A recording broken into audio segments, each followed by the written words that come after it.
But I just wanted to start off what it was like growing up as the son of a wrestling promoter. When I was a kid, it was a fairy tale world. You know, obviously it's not normal growing up around midgets staying at your house and stuff like that. But it was a good life. It was a fun life. It was good times. Did you always want to be a wrestler? Yes. Yeah. When did you actually start training? 13 is when my dad took me on the road. He started Grand Prix. 1990 was when the territory shut down, much like all the other territories. And then in 97, he got the bug again, because it's in his blood too, so he loves it. And, he brought me on as, just selling merchandise and riding in the cars and helped set up rings and stuff. And, that was my initiation into wrestling. Who were some of your favorites when you were growing up in your dad's territory? My dad's territory? Yeah. Well, the Cormiers, Leo Burke and the Beast, the Cuban Assassin, the original. And then he started bringing some guys off WWF television, like the Dynamite Kid, Harley Race. But first time I saw Masahiro, I told this story a million times, but Masahiro Chono was the first Japanese wrestler I ever saw. And that's really, it was the first and last match I ever saw my father in. So he was the babyface, obviously, so working with Chono, who was the heel, it was like I was captivated. And did you have much interaction with Dynamite Kid when he was in your dad's territory? Not really. He gave me his ring jacket. I still have it at the house.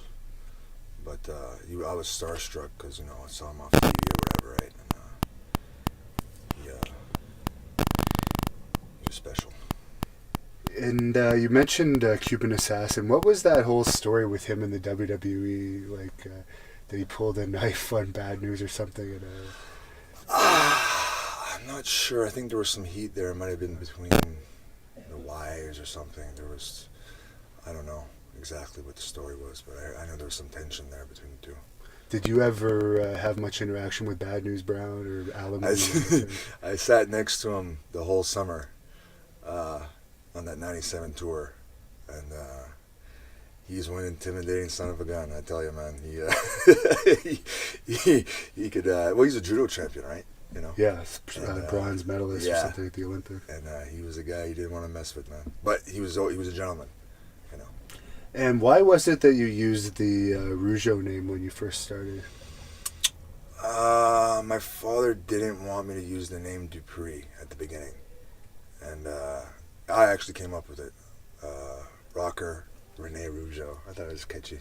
But we actually had another Rene Rougeau back when Dad had the television going in the 80s.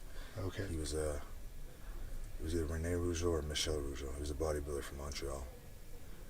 And actually, when I grew up, and I grew my hair out, I kind of looked like him. And you won Mr. Canada, too, when you were younger, right? 17, yeah. 17. What year would that have been? 2001. 2001. Wow. And when you were that age, too, was Rip Rogers still around the territory? The Hustler, yeah. 97, yeah. My dad brought him in. It was originally supposed to be Bulldog Bob Brown. He called up Bob Brown to be the booker, just a book. But about a month before the tour started, he died of a heart attack. And then he brought in Rip. Do you have any interesting stories about him from those days? Oh, he healed the hell out of me. He kayfabed me. I'd be sitting in the back and I'd ask him, so when did you start working out? What? Just kayfabed me, just be a total prick. But then I saw him in the gym and you could see that, and he was there with his wife who was like 8 months pregnant. He drove up from Indiana all the way to my dad's territory, which is about 20 some hours, with a fucking 8-month pregnant wife. It's crazy. An old beat up Buick. Wow. Yeah. And did the marriage last? No. And you ended up, I was part of this too, but you ended up being in Mat Rats for their big pilot episode. You fought Harry Smith What are your memories of that? Uh, I was I flew to Calgary, and then we met Teddy Hart. He picked me up at the airport, and he was late, and I thought I was gonna be stuck at the airport. But then the first time I met Teddy, he stood out. I mean, he had shirtless, but he had a vest with no shirt underneath, and his huge diamond cross. Basically the same way he dresses now. He dressed back then too. I mean, he looked like a star, you know. And then he had this Acura, a really nice car, but it was all like dented on one side. It was completely totaled.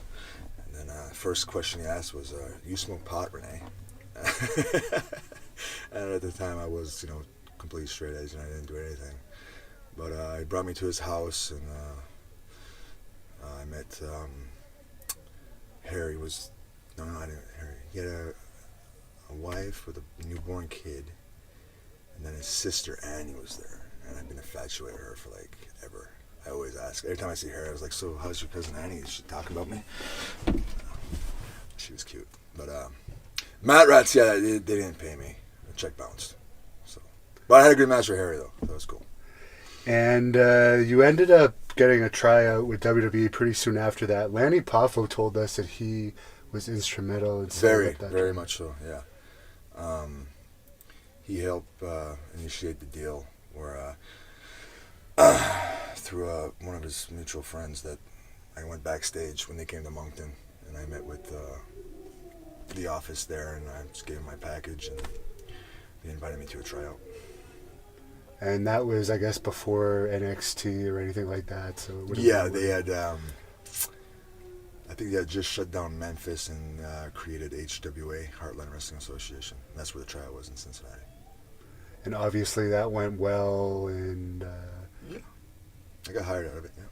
were you told at the tryout you'd probably be hired? Or I kind of got a feeling. Yeah. who was running that tryout? Dr. Tom was there, and then all the agents showed up. It was a week-long tryout, so like every day there would be I met Jim Cornette, and I met Denny Davis, and Arn Anderson, and John Laurinaitis, and all those guys. They all showed up. And before I move on from the tryout, do you have any interesting tales about Lanny Poffo from knowing him? Never really got to know him. Just I guess you my weren't in the father and my territory mother were then. really tight with his father, his mother. Right. In this 1970, early 70s, Angelo, the father, came and ran the Maritimes with my father. And Lanny, Judy, Randy, they all came as a family. And my father was actually best man at Lanny's wedding. They got married in the Maritimes. So. Interesting. And what was it like coming to OVW at that time when you got signed? That was their developmental territory. It was cool. It was like first time away from. It was like going to college, basically. You know what I mean? It was cool.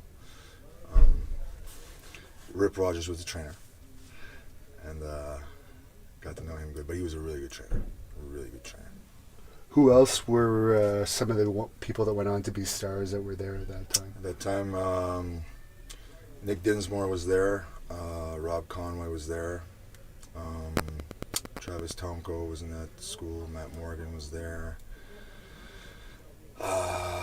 So you would have been fairly seasoned compared to a lot of the people there at that time. Yeah, not completely, but I learned quick because I eat, sleep, breathe, live it. So.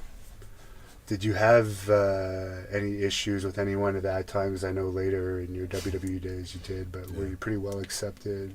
I thought so. I never really hung out with very many people outside. I didn't go out to clubs. I didn't. You seem very clean on your WWE Confidential video.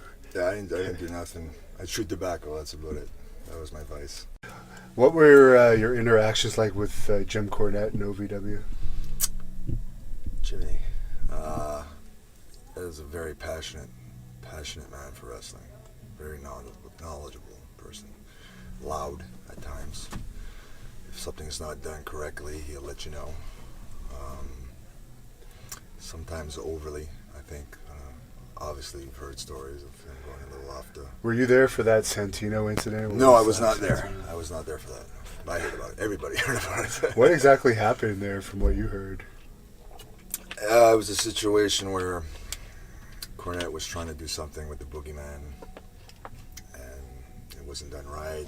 Santino started laughing or something, and again, Cornette's very passionate, and if something's not going as he wants, he'll let you know. And some people say that's the reason he was ultimately signed, because I believe Santino didn't have a contract at that moment. Could be. Because of that incident that occurred, to avoid legal ramification. Could be, yeah. Who were the talent relations people that you were dealing with at that time? John Laurinaitis was the head of talent relations. And there was a step below it. That position got changed like every year I was there. At first it was Kevin Kelly, and then they gave that position to another guy named Bob something. And then Tommy Dreamer got in that position. I think Dr. Tom was there for a while. And then eventually Mike Bucci, I think. What did you think of Mike Bucci? Wow. Oh, talk louder. I really liked Nova. He was very helpful. I said before that I thought he had changed when he got that position. Maybe I shouldn't have said that. But I wasn't the same person either at that time. I was not in the right frame of mind. However, I think he overreacted when he heard about it. But that's the past, and to each his own. And when did you find out you were going to be called up to the main roster? About 6 months after I got to OVW. And was it always going to be as a tag team? Or? Initially, I think it was supposed to be me and Lance Cade. We were tag teaming in OVW, and then we got brought up for dark matches together. But then the whole Iraqi war happened with the France pulling out, not wanting to support, and whatever. It was a given. It was like a faith for me and Sylvain. And Sylvain wasn't a wrestler before he was signed, right? No. What do you know what he was before? Is it a Calvin Klein underwear model? Calvin Klein underwear model. A very well paid Calvin Klein underwear model. And then he became friends with Pat Patterson. Yes. And Patterson took a liking to him, I guess, and got him a WWE contract. So did they kind of just throw you together, or did they send him to OVW for a while to? Yeah, he was there maybe a couple of weeks. I remember going to a TV in Cincinnati, and Pat was like, I'd like to see what you two look together, see. That didn't pan out, but then when the whole Iraqi thing happened, it's like, hey, we got two French guys. Wrestling's timing, man. That's just the way it is. What were the main differences that you first noticed between the WWE and OVW locker rooms? WWE, there's money to be made. And when there's money to be made, there's competition. And when there's competition, there's, manipulation, backstabbing, all kinds of stuff. And you worked with Scott Steiner when you first came in a bit. What was he like? I always liked the guy. Not an easy guy to get to know. Not very personable. I heard stories of like WCW where he's a hothead and stuff. But he's the type of guy, if he saw bullshit, he wasn't scared to say it. You know what I mean? And sometimes in this business, you can't be that. You have to be more politically correct and professional. But I always got along great with Scott. And you also did some angles that Stacy Keibler was involved with. What was she like to work with? She's hot. Were you? What did you think of her whole relationship with George Clooney that happened pretty soon after that? God bless him. And you won the WWE tag titles pretty quickly from Kane and Rob Van Dam. What was working with those two guys like? Good. Rob sometimes would, he's an extremely talented individual. Over as hell too. Kane's a consummate professional. That's why he's been there for so long. Sometimes Van Damme throws those kicks a little wild, and one night he knocked me out for 5-6 hours. I don't know. I woke up in a different town, about 3 hours away. Oh, so you knocked out? You were kind of out on your feet? Yeah, I was up, and the lights were on, but nobody was home, type of deal. Yeah. At that time, did you know you were the only teenager in history to win a WWE championship? I didn't even know. Found I that didn't out realize later it. on, Yeah. You're going a million miles an hour, and at that time I was a different person. I had OCD, and it was like, okay, I won this belt. What's next? What's next? You know, it's not like sit and smell the roses. It's go, go, go. At least that's the way it was back then. And you've said in the past you experienced some bullying in the WWE locker room. Did that start right away, or did that kind of progressively happen? That was on the SmackDown roster. Okay. So we'll get into that after. When did they bring in Rob Conway, and why? That came in shortly, maybe after 3 or 4 months. Me and Sly at the time were complete opposites. I was young and probably hard to deal with. And now looking back, I can realize it, you know what I mean? And Sly was a very laid back, at that time, individual. And we just didn't mesh. And brought in Conway, which was, the way they did it was very good.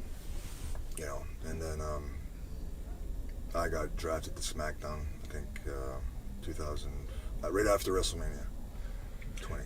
The matches with the Dudleys were before SmackDown, right? Yeah, those were summer of 2003. What are your memories of that feud? They were over, you know what I mean? Dudley Boys, Bubba could be difficult to work with. I'm not the first person to say it, but I'll say it again, he's a very talented individual. But sometimes he gets carried away, and you know what I mean? But we made money. That's what the name of the game is. By gets carried away, you just mean gets excited in the matches and stiffens up? Or? Yeah, if something doesn't go according to plan, he can get a little rough. Is it true that he delivered a bit of a beating once to Sylvain in a match? Yeah. He bloodied his nose and slapped him across the face backstage. And did Sylvain go to the hospital over that or something? No. Or is that just a rumor? No, but... Oh, it happened backstage, not even in the match, he Yeah. popped him in the nose, and he had a bloody nose, and then Yeah. Sly was like, wow, come on, why? You know, and then, bam! Slapped him right across, which was unnecessary. Don't need that. And I heard you say they were gone fairly soon after that incident. You think... They got drafted to SmackDown, and within 6 months, they were gone. So, did you have much contact with Chris Benoit during your time in WWE? He was another very quiet, intense individual. Very polite, but when he drank alcohol, you could see there was problems there. Just he would become talkative in strange ways or show physical aggression? Or? You saw a very evil person. Oh, really? Yeah. And that has to do with neurological damage. Now that I know, because I speak with neurologists, when you have lots of head traumas, and I know from personal experience, when you drink alcohol, you black out and become very violent. And I suffer from that as well now. So that's why I can't touch alcohol. And I've heard you say this before, and we're going to be talking a lot about the Chris Benoit murder in the next year because it's the 10-year anniversary, but we're going to be interviewing some people that were close to it. But what was your theory on what happened with the killings? Well, I like to talk about one thing that nobody talks about. There was another body found that day. Another wrestler died that day that nobody talks about. He was kin to Chris. His name was Biff Wellington. Oh, from Stampede Wrestling. Stampede Wrestling. That was Chris Benoit's former tag team partner. And they did tours together in Japan. He was found the same day that Chris was found dead. Where was he found dead? He was found dead in Alberta. Now, we all know that there was text messages between different wrestlers and Chris, right? To the office and Right. Chavo Guerrero. I would like to know if there's any communication between Biff Wellington and Chris. That's what I'd like to know. Because that's an eerie coincidence to me. You know? Yeah.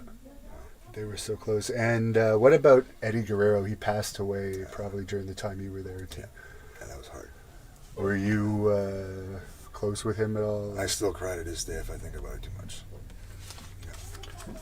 Were you ever fortunate enough to have a match with him? Yeah. And the two smoothest guys I've ever been in the ring with were Eddie Guerrero and Tatsumi Fujinami. And yeah, that one, I don't want to talk about that one.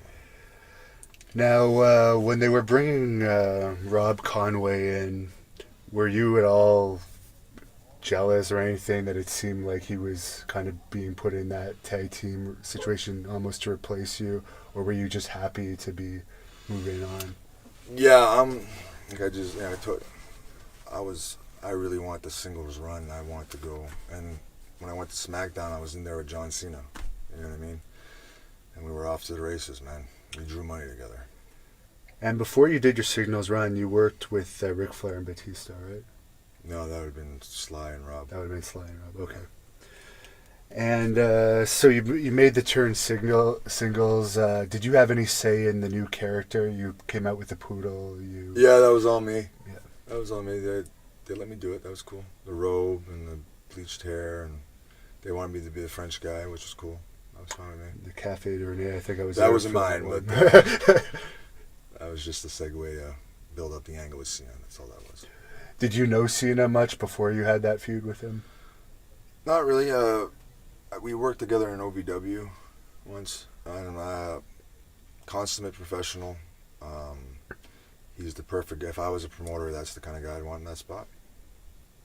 And you two were both actually fairly equal at that point. You both held championships. You were actually younger than him. Like you're both, 7 or 8 years younger than him. Yeah, up and coming stars. Yeah. Did you foresee how huge he was going to become at that time? I could tell. Yeah, that's a guy that they can trust. That's the guy that's well spoken. That guy looks like he's a star. Yeah, I could tell. Yeah. Was he fairly giving when you would talk about matches? I called everything. And I've heard you say this before, but I wouldn't mind getting it on our shoot. Now, obviously, you have a huge percentage of the crowd, reportedly, that always is booing Cena during his matches. Back when you were feuding with him, that didn't happen too much. Why do you think that is? Because I was a heel. I can get people to hate me. I'm not trying to do fancy moves. I'm trying to get people. I'm there to build him. That's my job. That's what's kind of lacking in this day and age. And you said the harassment kind of began when you were a singles star. Would that have been Bradshaw being the main perpetrator? That's just the way the guy is. He's obviously still there. They obviously like him. You know, everybody has a unique way, a unique personality. Maybe that was just his way of breaking in and testing you. You know what I mean? What type of stuff was he doing that was getting under your skin? Just name calling, and at first it was like, okay, blew it off, but then it just became more and more and more to the point where it was very hurtful after a while, you know. But you never try to show it, you know. But like I said, that was the past. And were you around when Joey Styles knocked Bradshaw out? no, but I heard about it. And I guess you probably weren't feeling too sorry for him. Well, push the butt. Where's Joey now, and where's Bradshaw? Yeah. Bradshaw still got the position. Yeah. And there's a huge thing that's always talked about. I know you've talked about it a lot, but a lot of our fans don't know about it. You're basically assaulted legitimately in the ring by Bob Holly. It seemed like it was almost a setup from the versions I've heard. Can you just give us the extended version of that? It's been told a million times, but I got kicked in the head. If you can see the close-up of that. There's the scar. I don't know if you can see it. I got kicked in the head got a massive concussion. A hematoma developed. They operated it in a locker room. I got infected. It wasn't taken care of. I should have rested, let it heal before I got back in the ring. I was just doing as I was told. And it actually exploded in a fucking, excuse my language, exploded in an airplane. What happens is they got rid of the hematoma, but it was attached to an artery. And the artery was feeding blood to the hematoma, which was making it bigger and bigger. I mean, it was swollen out to here. And as we were touching down in Cincinnati from Buffalo, connecting to Louisville, Kentucky, the air pressure in the cabin changed, and I was in the lavatory, and just exploded. So I actually pressed the call attendant button, and I can just imagine like the stewardess like opening the door and seeing this guy with just blood just pouring out of his head. You know what I mean? Like, and she comes back with 2 bottles of water. Sweetheart, I'm not thirsty. I'm bleeding to death here. And going into that match with Bob, did you have any suspicions that... At the last second, Kenzo was like, Rene, be careful. He knew what was going on. Yeah. And that was all over, I guess, you'd rented a car or something. I made a mistake. Okay, hey, you're young. You ever make a mistake when you were young? You ever make a mistake? No, you're not perfect. Nobody's perfect. You made a mistake. Did I handle it? He goes on to say that I never offered to pay him, which was complete horseshit. He was sitting at a table in Dallas-Fort Worth when he called me out on it, and he was sitting there with Bradshaw, and my memory was like, you know, because you're going a million miles an hour, and this was 2 months prior, and I was like, whatever it is, I'll pay you double. Just let me know. And that's not good enough. And at that time in the locker room, if you did a little thing, they would blow it out of proportion to make it a big deal. Because that's just the way it is. There's a massive amount of paranoia there where people are job scared, and that's the way they do their business, to keep up productivity. And they would have loved to see a guy like me just go away. You know what I mean? Had you been friends with Bob previously? Yeah, looking back, it was probably a mistake to ever ask to ride with him, but my thinking was like, you know what, I'm going to prove myself to these guys and show them that, you know what, I work hard in the gym, I fucking diet just as hard as you guys, and you know what I mean, I want to learn, and I want to be one of the boys, you know what I mean, so, whatever. And from what you know, the locker room's a lot different now. It's not. From what I hear, yeah, and those guys should be very happy that it is different. So. And did you ever have any matches with CM Punk during your singles run, or was that? I was asked that, and I got memory loss. You know, I was on YouTube. I was like, yeah, we did work together a few times. Yeah. What are your thoughts of him on a wrestler and quitting when he was fairly on top for a while now? On the outside looking in, as an independent wrestler, you're like, what the fuck are you thinking? But when you're there, you understand. Okay. Was he right to go on a podcast and tell his story? I think a lot of people wanted to know about it. Yeah, we're interested, but now he's being sued. So, you know, that's a good idea. And I've heard you say that they had plants in the audience. Yeah. To try and get. I've seen it firsthand. Yeah, one time. What would they do? They would do chants, and then it's like a ripple effect, right? They hear chants, and then try to get the people up. So they just send a bunch of people out in CM Punk shirts. Or ECW shirts, yeah. I've seen like 3 or 4 guys all scattered around the arena. And I was like, wow. I guess if you really want to get somebody over, you know. And I have to ask you this because it just happened last night. Yeah. What are your thoughts on CM Punk's fairly pathetic performance? Well, I think Michael Landsberg's really happy about the outcome. And we all know that wrestling is predetermined, but you do have to be tough. And how do you think that makes wrestling look when you have a WWE champion showing such kind of pitiful skills in a real fight? Ask yourself that question. And I already know that you probably didn't have much contact with this guy, but on the other end of the spectrum, you have Brock Lesnar, who is fairly legitimately tough, and he was around during the He time had you credentials. Brock was an NCAA wrestler. The guy knows how to. And wrestling, as you know, Yeah. is one of the greatest combat martial arts there is. Punk, I don't believe, played sports in high school. I don't believe he was ever in a real. Well, there was Teddy Hart fight, which he lost for what I understand. but the thing is, I'm hearing like he was doing comic books and he was doing movie roles. You have to dedicate yourself 24/7 to this. You know what I mean? You're not in there with some chump off the street. You're in there with a guy who had legitimate fights and he was a tough guy. Plus, the fact that he's involved in a lawsuit, he had too many distractions. You know what I mean? There's a lot. Plus, he's 38 years old. He's had hip surgery, knee surgery. He was an independent wrestler for 16, 17 years. I can guarantee he has at least 16 or 17 concussions. You know what I mean? The odds were not in his favor. But he went and did it. That was something off his bucket list, and maybe it's his last fight. Maybe it's not. I don't know. According to Dana White, it's going to be his last fight in the UFC. Well, he's the boss. Yeah. And you brought up Kenzo Suzuki. You were tag team champions with him as well. What was it like working with him? Love Kenzo. And did you ever get a chance to work with him again in your Japan? Yeah, we tagged together in all of Japan. We did some tag leagues together, and yeah, he's just a lovable guy. He really is. What was your favorite tag match you had with him as a partner?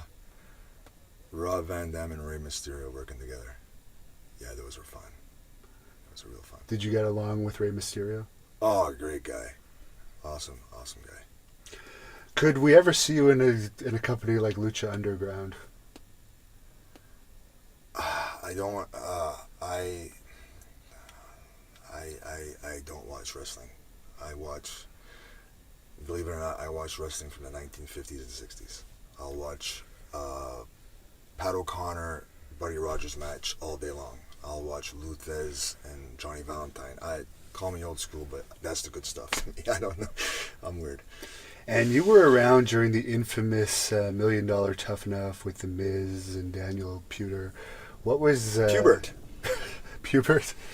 What was the reaction to the locker room about that $1 Million Tough Enough? Because unlike previous Tough Enoughs, the challenges were mostly happening on the Raw and SmackDown shows. Well, if you're busting your ass 300 nights a year, and this guy off the street is making twice as much money as you have to sit in Louisville, Kentucky and eat burritos, how would that make you feel? Is that one of the reasons why he didn't last? Because I guess there was heat on him, or was Yeah, he just... I mean, that just, to me, it builds animosity and just ruthless aggression in the locker room. Maybe that's what they wanted. Maybe that was the plan. I don't know. Were you backstage the night that he put the key lock on Kurt Angle during that? I think I was there. I was there when he was backstage. I actually helped that guy because I overheard. I was out by the ring and I saw Undertaker. Where's that pewter? I was like, oh fuck. So I ran the back and said, man, go out there right now, shake everybody's hand, and apologize for not being there on time. You know what I mean? I saved that motherfucker. I did that for a lot of guys, a lot of new guys. Yeah, because I knew what it was like to have heat, and I didn't like it, and I didn't like seeing it. So. And you brought up the Undertaker. You had a few things that you did with him, didn't you? What was it like working with him? He demands respect, but deep down he's I liked him. You don't want to piss the guy off. Not because you kind of scare him because he's a big motherfucker, but just because you just respect the guy, you know. But the thing is, that walking across the top rope that he does, he got that from the original spoiler, Don Jardine, who was my father's young boy. My father broke him in. He's from New Brunswick. Yeah. I don't know. I just wanted to tell that story. Sorry. So he treated you fairly compared to some of the other... Well, maybe I acted... Well, when you're young, shit. You know, sometimes you do stuff that's whatever. Was there anyone else other than Holly and Bradshaw that really was one of the people that were bothering you back there? Or was pretty much those two? That was pretty much it. And you ended up having a serious hernia operation. Yeah. What was behind that? Too much strain, man. At one point, I was 200 pounds. Just I was OCD. I wanted to be not only the best bump taker as a heel, but I wanted to be the biggest body. I wanted to be the most tanned. I wanted to just, you know what I mean? I just had the OCD just to the point where it was just insane. And I just was working out so hard that my guts were popping out, literally. When did you have reported a few times that you went to rehab? Yeah. Was that mostly due to pain pills? I was never physically addicted to a drug. It was just this. Something was wrong upstairs. You know what I mean? Yeah. There's something wrong. I couldn't go a day being. A lot of it was the paranoia of being fired, because they instill that at that time. They instilled that paranoia in you. You know, you can get fired at any time. You know, where are you gonna go? That's it, you know. And then when you get taken off the road, for example, for my hernia surgeries, you're supposed to rest. I was back doing cardio. I couldn't lift weights, so I was in cardio the next day just to stay in shape, you know, because I thought it's 2 or 3 weeks, okay, I'll be ready to go back. But I ended up being off for 8 months. Right. During that 8 months, you know, they have those mass releases where they release 10 guys. Then you're sitting at home just scared, like, okay, what am I going to do? You know, I don't have a college education. This is all I know. You know, you go crazy, you know, and a lot of guys go crazy. That is very true, unfortunately. And you ended up coming back to the new ECW that was on Sci-Fi with a new look. I think you didn't have knee pads. Yeah, I was just trying to be different again. You know? Yeah. And what was your deal with that? Was that just a new gimmick that you Well, were when I had that crazy jet black hair with the funky mustache, Yeah. I bought 2 robes, $5,000 a piece, which I could no longer use. So I was like, you know what? I'm going to go really cheap and buy white boots, white tights, not even bother with knee pads, and have a towel. The hell with it. I'm going to quit spending money on all this. You know what I mean? Yeah. And, but at that time I was lighter, and I thought that was some of my best work in ring stuff. Yeah. What did you think about that new ECW? Was it always ill-fated, or do you think it could have been bigger if they had put more? Well, yeah, if he was willing to invest more money into it. But here's the thing: that's not his creation, and eventually,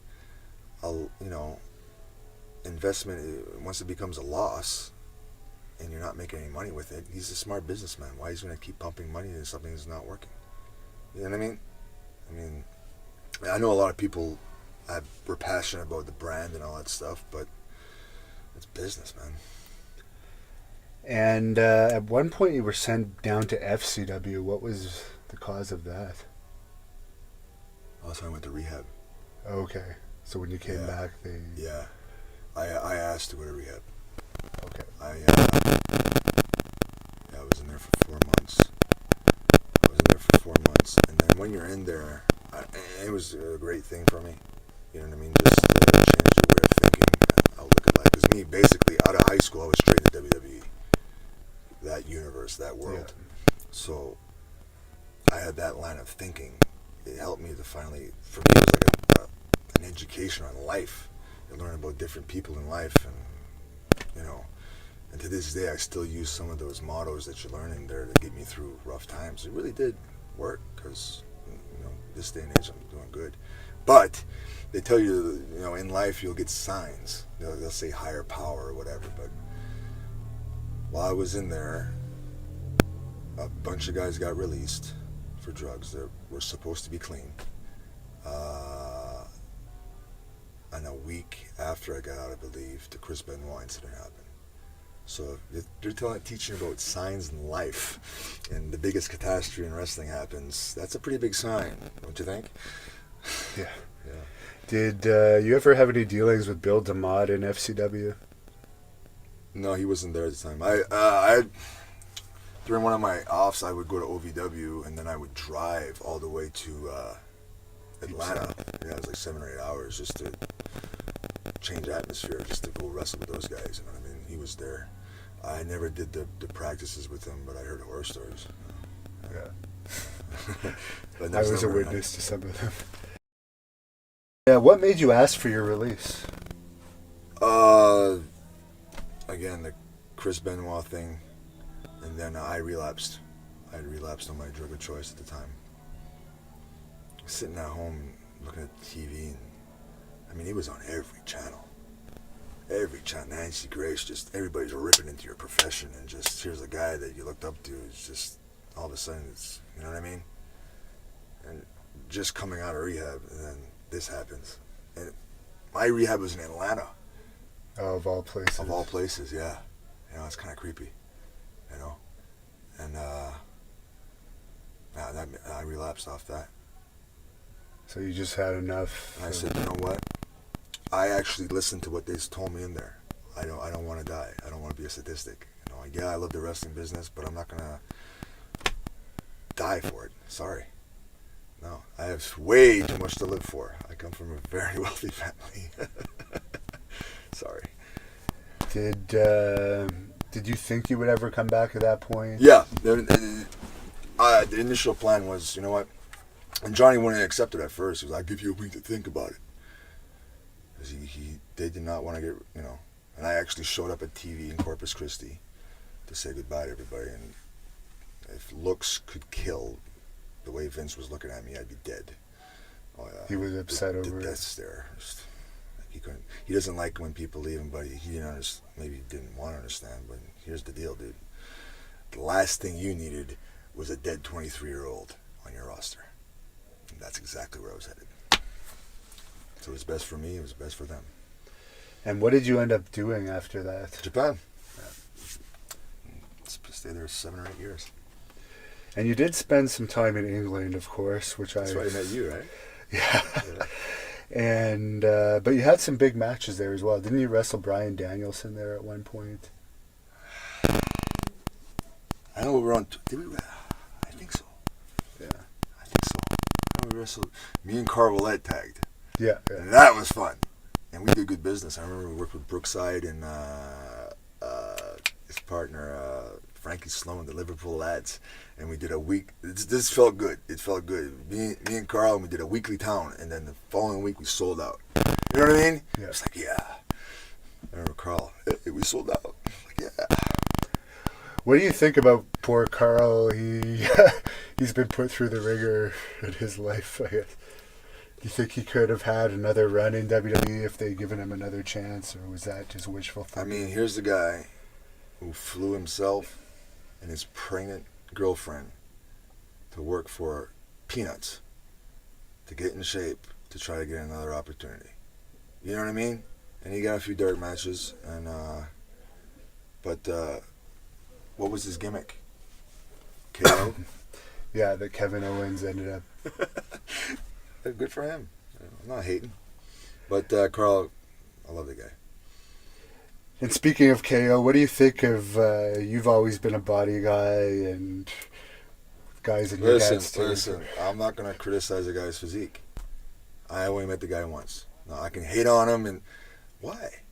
The guy, everybody has different dues in life to pay. Okay, yeah, I busted my ass in the gym, worked out to get the physique. He didn't. And he beat all the odds because who the fuck would have think that guy would have made it? You know, just based off his look. I'm just saying, realistically, at the time I was there, that guy wouldn't even gotten a dark match. But the business has changed, and good for him. You know what I mean? But here's the thing. Save your money, pay your taxes quarterly, and invest it wisely because shit comes to an end. You know, you're one injury away from being finished. So hopefully he's got a good head on his shoulders, and but the guy loves his family, so you gotta respect that, man. And speaking of other French Canadians, well, I don't know if he's French or not, but he's from Montreal. Sami Zayn. What do you think of him?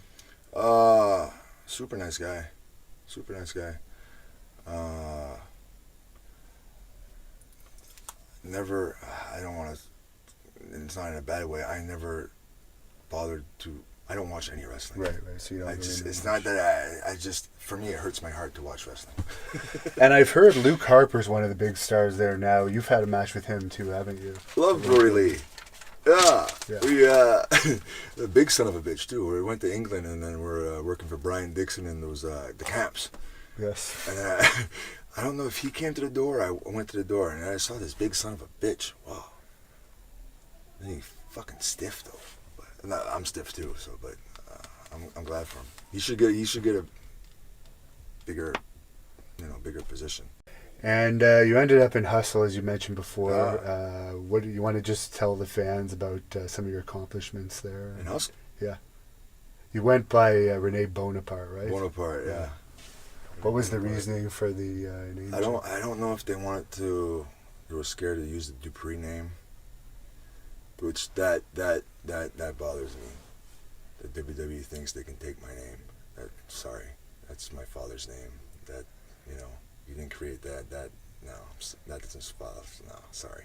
But Hustle, I got to work with all the major stars. I got to work with Kawada. I got to work with Tenru. I got to work with Koshinaka. I got to work with Muda. I got to work with Akibono, who's a huge he was in WrestleMania against Big Show. Yeah, but I mean, he's a god. He's the Grand Sumo champion. You know what I mean? He's a great dude too. I got to work with all the top guys in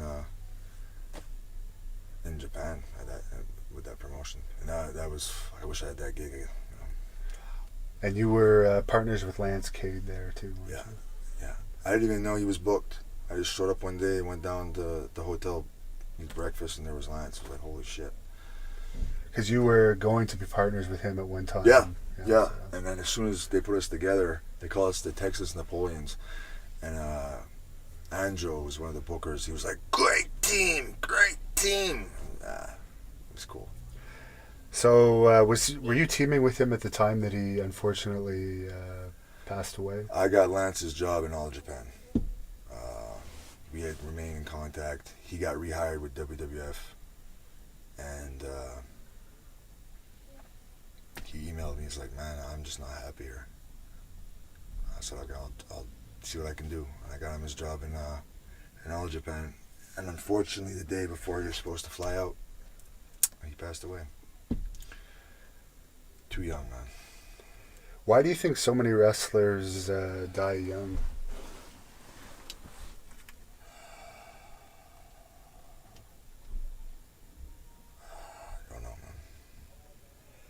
And you also went to All Japan, as you mentioned. What was it like working for that company? Because obviously it has such a rich history. Yeah, it was... first tour I did, I was working for Hustle, and then a lot of times you'll work for one company and they broker you out to different companies. So I did my first week with All Japan. It was like, wow, this is it. Just on the road, sponsored dinners. I mean, it was... And that's where I met my wife too, and started dating. And they let you be creative, and that's why Muda liked me. Oh, you're so creative, man. Yeah, I like. What is Muda like? He's such a phenomenal legend in the business. Yeah, he's a good dude. I like him. Did you ever get the chance to be in the ring with him? Oh, I work him more than I worked anybody. He actually flew himself in 2013. Him and the other Mr. Uchida, the other president of All Japan at the time, they flew themselves to my tour that I did in Grand Prix. Okay. Over Seiya Sanada and Inaba, Daisuke Inaba. And we brought them. I worked with Sanada every night, 30 days in a row. Did like 30 minutes every night, just wrestling. That's when I started working for Wrestle One. He left All Japan office and then created Wrestle One. And it was a collaboration there for about a year or so. Is Wrestle One still around? Yeah, they're still running shows. Businesses ain't what it used to be over there. So many promotions. What do you think the future is of the wrestling business? Because yes, the pay-per-views are getting good number. The big shows are doing well, but overall, house show numbers seem to be down in North America at least, and there's very little money out there unless you're in WWE or New Japan. I don't know. Has it been going down steadily, and not really how is it going? Because usually it goes like this. Right. But it's been steadily going like this. That's from what I understand from the reports, yes. But hey, I'm not in their office, so I can't see their numbers, but apparently they're making more money than they ever had, right? So, if you got a dream, go for it. That's all I can say. And what advice would you give to a young wrestler other than that? Run as fast as you can in the opposite direction. No, it's the same advice to it. Go get your education, blah, blah, blah, which I never heeded that advice either. You know what I mean? I was too hard-headed and stubborn. I just go, go, go. But in this day and age, there's only one major company, and there's so many wrestlers. This show here, how many? 20 wrestlers? That's on every independent show around the world. You know what I mean? And not only that, now WWE is so worldwide with different markets that they need Chinese wrestlers, they need English wrestlers, they need American, especially where they want to increase their network, right, subscriptions. So if they're going to a new market, they want to have a local to try to build that. And there's, you know, so it's, I don't know, man. It's oof. And is there anything you want to say to your fans that might watch this from across Canada and the world? Thank you. If you enjoyed my work, my body of work, I thank you so much for supporting me. And if I'm in a small town near you someday, please come out. And it's good to hopefully someday I can touch someone's life in a positive way. I know it sounds kind of corny and cliche, but I've been through so much shit that it's time to give back. When I was in Japan, I actually got a call from Roddy Piper, and he was like, "Rene, you've accomplished a lot for your age. You need to give back." I was like, "Well, I don't feel like I've gotten enough." You know, and that's kind of a selfish way to think. You know? Yeah, because he was in your dad's territory. Very short time. He did. He was 15 or so when he came in. Didn't he come back in like 1988 or something? I think he no. This would have been in the 70s. He went and worked for the Cormiers. Actually, I think they left him in the trailer. And Macho Man was there too, right? Yeah, like I said earlier, the Poffos all came in. This was in the 70s when they were younger. So it's time to give back. For example, doing this interview for you, right? I'm doing this interview and giving hindsight. Plus, this is a venture for you. In reality, I've known Devin since I was 17. I was 17. I was 17.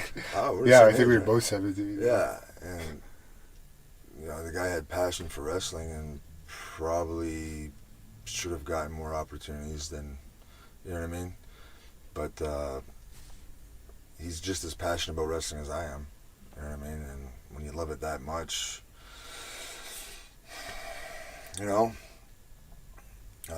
but never give up, never say never. And you're like me, you're going to be involved with it for the rest of your life. Oh, yeah. Whether you like it or not, it's the drug, man. You're hooked. It's worse than heroin. There's no rehab. There's no rehab for it. Yeah, you can't get away from it. It's the worst, but the best. I can't explain it. And the dance that you did in WWE, that's the French tickler, right? Yes. That was called. Did you come up with that, or was that a creative? That was Rick Martel.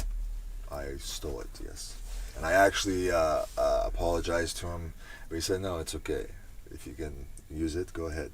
I love Martel's class act, man. And you're wrestling coming up here for Great North Wrestling November 5th in Hawkesbury. Can we expect to see that dance there? I might just pull it out. I got bad ankles. I can't guarantee anything, but if the people, you know, you got to be at least 1,000 or more. If 1,000 people or more, I'll pull out. But anything less than, I don't know. And finally, where can we follow you if anyone wants to follow you on social media? I only have a Facebook. There's been a few fake accounts on Twitter and stuff. That's not me. Yeah, I don't do the Twitter thing. With Facebook, I got a Dupree, which is at its limit, and I got my real name, which that's almost at its limit too. So I might have to create another Facebook because I got so many requests and stuff. So. Cool. Well, thank you very much, and we look forward to seeing you in Great North Wrestling. Can't wait to be there, brother.